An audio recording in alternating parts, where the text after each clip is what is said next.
Edmund Spenser was a leading poet of the Elizabethan age. It was he who introduced the golden age in Elizabethan literature with his poem Shepherd's Calendar. It was published in 1579. The poem introduces a folk character called Colin Cloud, originated by John Skelton. It was John Skelton who introduced the character of Colin Cloud.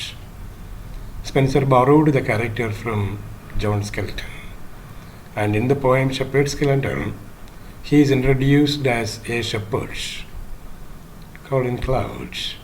He has got in a love affair with Rosalind, but it is a miserable love affair. And there are 12 eclogues in the poem, and each deals with the abuse of the church and Colin's shattered love for Rosalind. And there is praise for Queen Elizabeth, and there are the festivities connected with the life of a shepherd during the 12 months of the year. Therefore, there are the 12 eclogues. Each eclogue speaks about the experiences of a shepherd in each month. And Colin Cloud is often presented as a double character with a double role. He has been a lover and at the same time has been a poet. And the same character, Colin Cloud, has been used by Spenser in a few other works also. In 1595, he produced a poem, Colin Cloud Has Come Home Again. And again, Colin Cloud has been produced by him in his masterpiece, Faerie Queene. In Book 6 of Faerie Queene, Colin Cloud has been introduced as a petty character. Even then, Colin Cloud has been considered as a link character in the poems of Spenser. And to some extent, Colin Cloud is Spenser himself. In his Colin Cloud Has Come Home Again, he speaks about the experience of Colin Cloud in London, and it depicts actually the experience of Spenser. And Shepherd's Calendar actually produced by Spenser under a pen name, Amoretti. Amoretti was the pen name used by Spenser for Shepherd's Calendar.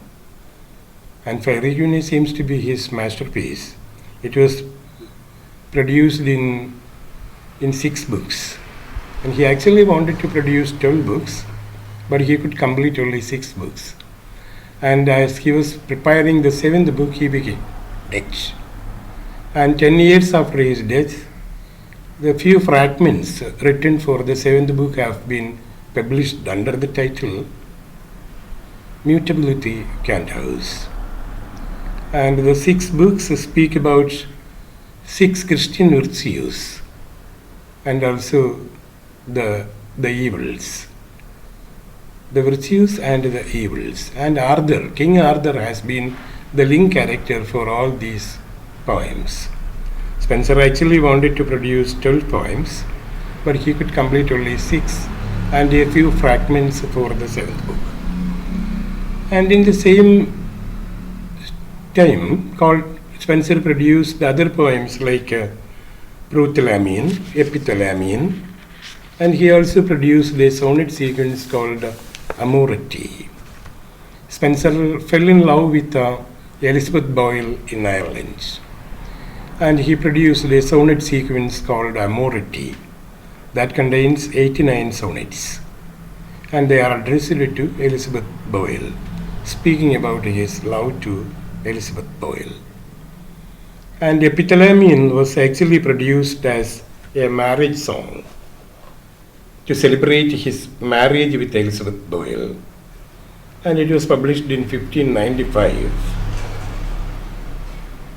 by William Ponsonby. Ponsonby was the publisher, and it was entitled Amoretti and Epithalamion. The collection was called Amoretti and Epithalamion. And Epithalamion is actually his attempt to immortalize his day of wedding. And the poem describes accurately the movement of the sun, the moon, stars, and the late hours of night after Spenser and Boyle have consummated their marriage. And in the poem Epithalamion, his thoughts drifted to his wish for his wife to have a fertile home so that he can have many children also. The ode begins with an invocation to the muses to help the groom. In fact, to write the poem, he wanted the assistance of the muse. Therefore, the poem begins with an invocation to the muse. And in Spenser's poem, the poet is found spending his time of the day anxiously awaiting his marriage with Elizabeth Boyle. And the poem begins from dawn, progresses through wedding day, and it reaches to the first night of the newly wedded couple. And when the couple wakes up in the morning before the marriage, when the couple wakes up, they head towards the church. They go towards the church, in fact, to get themselves married. And as they reach the church, there is the hymn Hymenaeus is sung by the minstrels. And in the church there are the minstrels singing the hymn Hymenaeus. And when the ceremony of the marriage begins, Spenser begins to praise gods. And he concentrates on the Greek gods. He compares himself with that of Orpheus, the great lover described in the classics. Spenser said that his love will echo for all to hear, that it will be repeated everywhere. And there are classical allusions in the poem.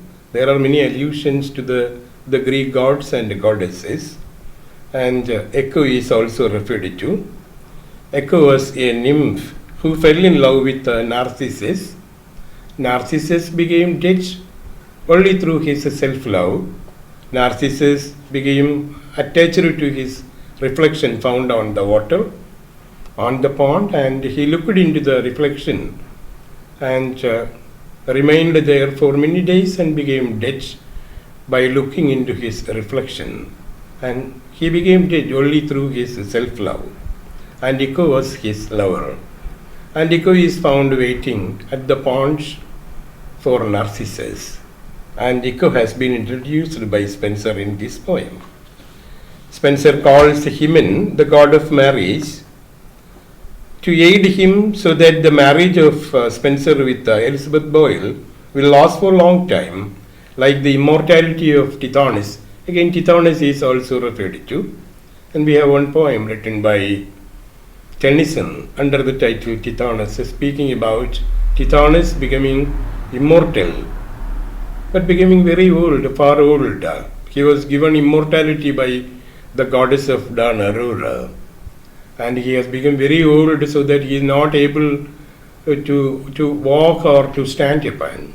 Very tired, and he wants to die, and he is found waiting for Aurora, the goddess of dawn, requesting to kill him, to give him death. And here, so he refers to the immortality of Tithonus. So he wanted the god Hymen to bless his marriage so that his marriage will be immortal like the marriage of Tithonus. And the setting of the poem is actually in Ireland.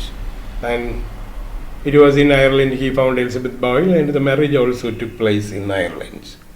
And in the poem we come to find that there are 365 longer lines and 68 shorter lines, with a total of 433 lines. There are 433 lines, 365 longer lines and 68 shorter lines. The longer lines of 365 in number are found corresponding to the days of the year. Once UGC asked this question, so what the 365 lines in the poem represent? They represent the days of the year. And these lines are ordered in 24 stanzas. And they refer to the 24 hours of the day.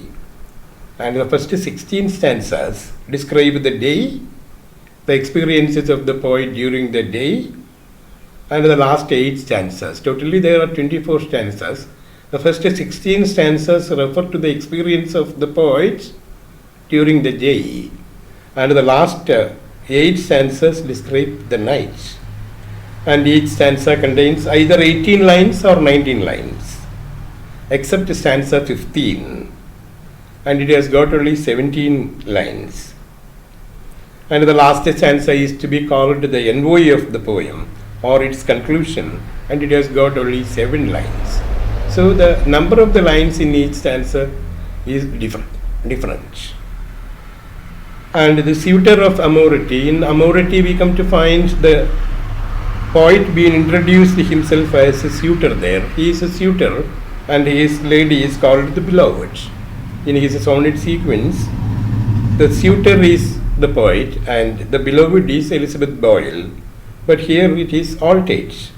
The suitor has become the groom in Epithalamion. In Epithalamion he gets married, therefore he is the groom. And in Epithalamion the lady is called the bride. In Amoretti she is called the beloved. And in Amoretti the poet is called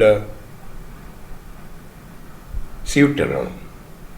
And the first lines of the poem are also of some importance, so that we have to remember the first lines of the poem also. You learned sisters which have oftentimes been to me aiding others to adorn. And these are the first lines of the Epithalamion. And Epithalamion also has got a refrain. One line has been repeated in the poem, and the line is, the woods shall me to answer, and my echo ring. The woods shall me to my answer, and my echo ring. And it is a refrain repeated in the poem. And these are the briefings about the poem Epithalamion. Thank you.